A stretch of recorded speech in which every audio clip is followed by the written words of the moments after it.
Hello everyone. This is first lecture of measurement and instrumentation.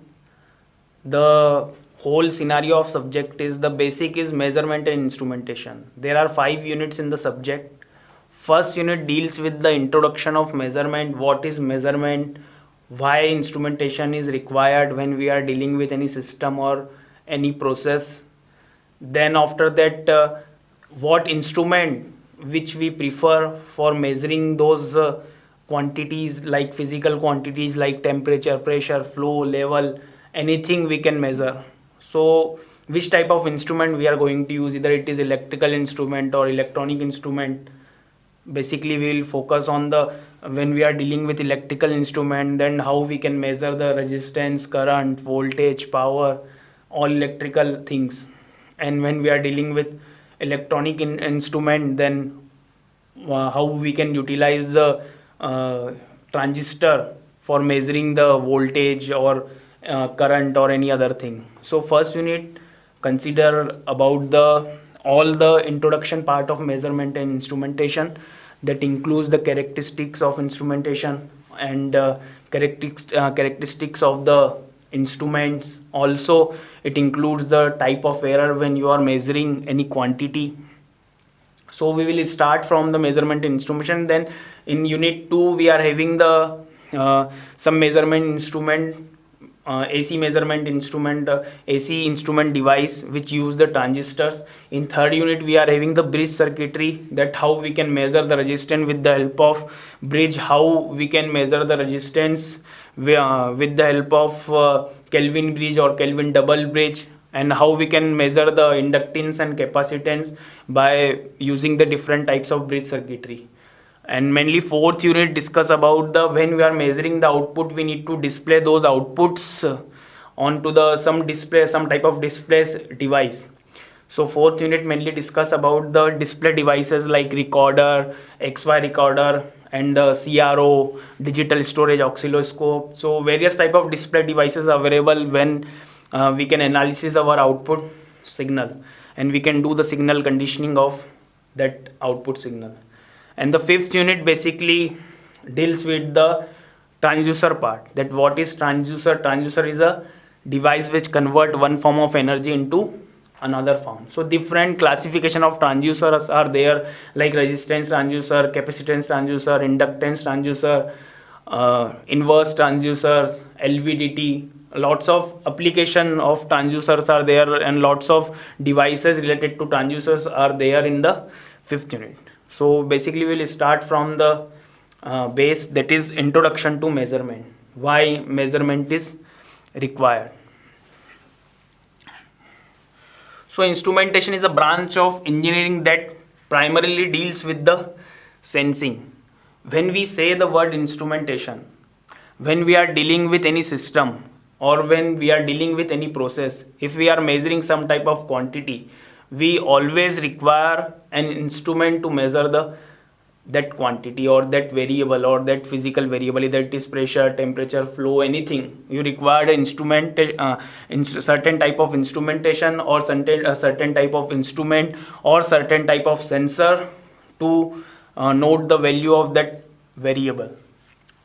Measurement and control, electrical and electronic instrumentation basically deals with the electrical and electronic instrument, because we are from electronics and electrical background, so we need to focus in this whole topic or in this whole unit or in this whole subject. We will basically focus on the all the types of electrical and electronic instruments that basically deal with the instrumentation. We are not going to deal with the mechanical instrument, we are not going to deal with the civil instrument.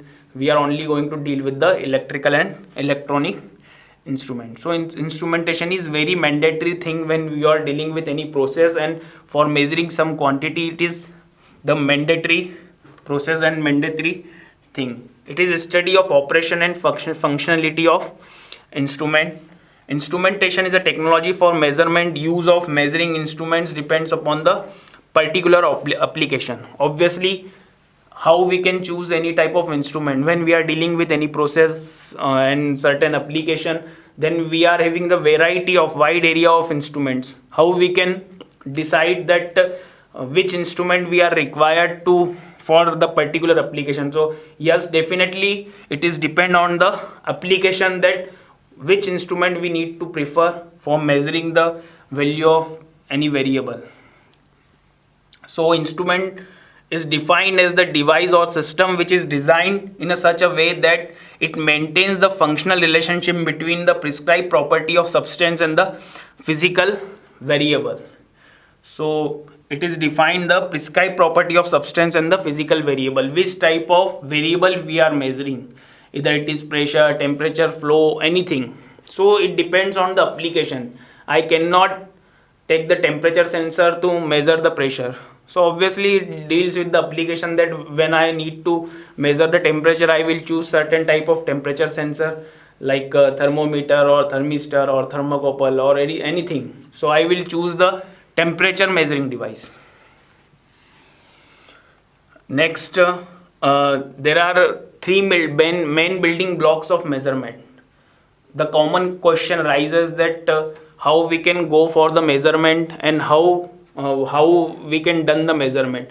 So measurement basically deals with the three things: to monitor process and the operation, to control process and the operation, and third one is to carry out some analysis.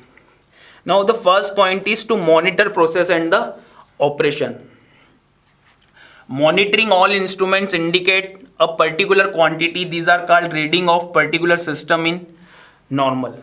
Monitoring means you are only taking the reading. If I am measuring certain type of resistance of any device, so I am only measuring that resistance. I am not having the true value of that resistance. Okay. So monitoring, you are not comparing the value of your output to any standard quantity or any reference value or any input value or any desired value. You are not comparing anything, you are just measuring the value of that variable from the instrument. Now the second is to control process and the operation. Now what is when you are measuring any quantity and you are having the certain type of standard quantity or certain type of reference value of always when you are doing experiment in lab, then you are having the certain type of theoretical value or ideal value of related to that practical, and there will be always, when you are taking reading from your side, the value don't match. So there is a difference, always making the difference between the standard or reference value and the measured value. That is called the error, and by minimizing that difference of actual value and the measured value, we can compensate the error. So when we are going to compensate the error, definitely we can control the process. So when you are measuring some type of quantity and you are comparing with that quantity to some standard value or true value of that instrument, so that comes under the to control process and the operation. The third is prediction and original value of output comes into analysis. So the true value is already defined and original value will get from your side. So from that you can analysis the whole process. So there are three main building blocks of measurement: monitoring, controlling, and analysis. Now the characteristics of instrument can be divided into two types. We will see that characteristics in details. So basically two characteristics is a desirable characteristics and undesirable characteristics. In desirable characteristics comes under accuracy, sensitivity, reproducibility, repeatability. When you are choosing any instrument, that characteristics are very important. If these characteristics are satisfied, you can say easily that that instrument is calibrated. Because if you are having the accuracy, that means your measured quantity is very nearer to the true value. That is known as the accuracy always. And sensitivity, when you are changing something in the input and you are getting the lots of change in the output, that is known as a sensitivity. That should also be high for a good instrument. Reproducibility and repeatability. Repeatability of instrument is you are taking the reading in certain environmental conditions or anywhere. If you are taking the reading and after a certain time interval you are repeatedly getting the same reading, that means the repeatability of instrument is very good, and the instrument satisfy the repeatability characteristics very well. So these are the desirable characteristics which you desired from the instrument. Now the undesirable characteristics of instruments are drift, dead zone, threshold, resolution. These are the, and static error are the undesirable characteristics of instrument. Like what is dead zone? Dead zone is when you are giving certain input and you are not getting the output, so there is a type of time delays there, so that is a dead zone. It is a type of nonlinearity. Drift, if we are not giving input and you are getting certain type of output, that is known as the drift. In threshold, you are giving the input, but sometimes in the vehicle you can see that you are giving the race in the bike, but output doesn't come, wheel is there only, so that is a threshold. So these are the undesirable characteristics. So for the result to be meaningful, there are two basic requirements from the instrument. These requirements are: the comparison standard is accurately defined and commonly accepted the procedure. That means whatever the standard value you are deciding, that should be accurate, and you can compare easily your measured value with the standard value. And the second characteristics is very important: the instrument used for obtaining the comparison must be provable. That means the instrument should be properly calibrated. Thank you.